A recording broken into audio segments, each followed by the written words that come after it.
छोटी सी कहानी है, प्लीज पूरी सुनना, अच्छी लगे तो शेयर जरूर करना।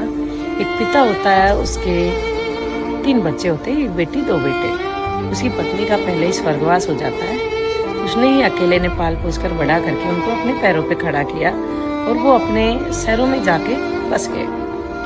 जब गांव की जमीन बेचकर उसने अपने बेटों को दे दी, कुछ जमीन के पैसे बाद में आए तो उसने सोचा मैं किसको दूं, दोनों बच्चों को बांट देता हूँ। पर उसके दिमाग में एक बात सूझी कि देखता हूँ कौन बेटा ईमानदार है, कौन मेरी सेवा कर सकता है। उसने वो उन पैसों को लेके शहर पहुंच गया।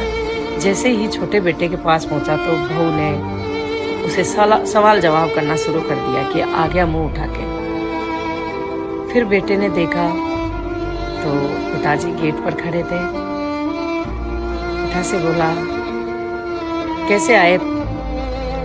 पिता ने बोला बेटा मेरे घुटनों का इलाज करवाना है, मुझे कुछ पैसों की जरूरत है। तो बेटे ने डांट फटकार कर उसको क्लियर मना कर दिया। फिर दूसरे बेटे के पास गया, उसने भी वही स्थिति कि सेविंग तो है मेरे पास पर कोई इमरजेंसी काम के लिए।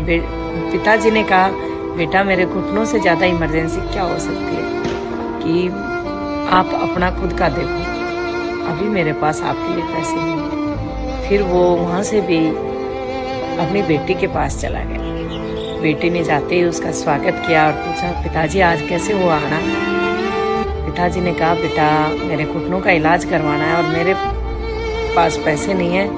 और दोनों बेटों ने तो मना कर ही दिया। मुझे शर्म आ रही है बेटी से पैसे मांगते हुए। बेटी ने कहा पिताजी सेविंग है, सेविंग रख रखी है और जब अपनों के काम नहीं आएगी तो वो सेविंग किस काम की है। पिताजी ने कहा बेटा एक बार दामाद से पूछ ले कि नहीं पिताजी वो मना नहीं करेंगे, मैं जानते हैं। उसने फिर भी एक बार रिक्वेस्ट करके बेटी से कहा तो बेटी ने अपने पति से पूछा। पति ने कहा कि आप काम ले लो, कुछ इमरजेंसी होगी तभी तो आपने पूछा है।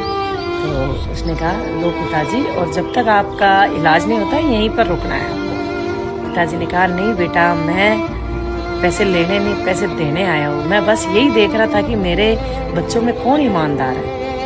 और उसने कहा कि बेटा मैंने इनको पाल पोस कर बड़ा किया और आज ये मेरे नहीं हो सके।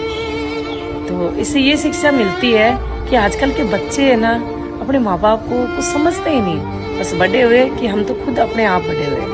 अगर बात अच्छी लगी हो तो शेयर जरूर कर देना।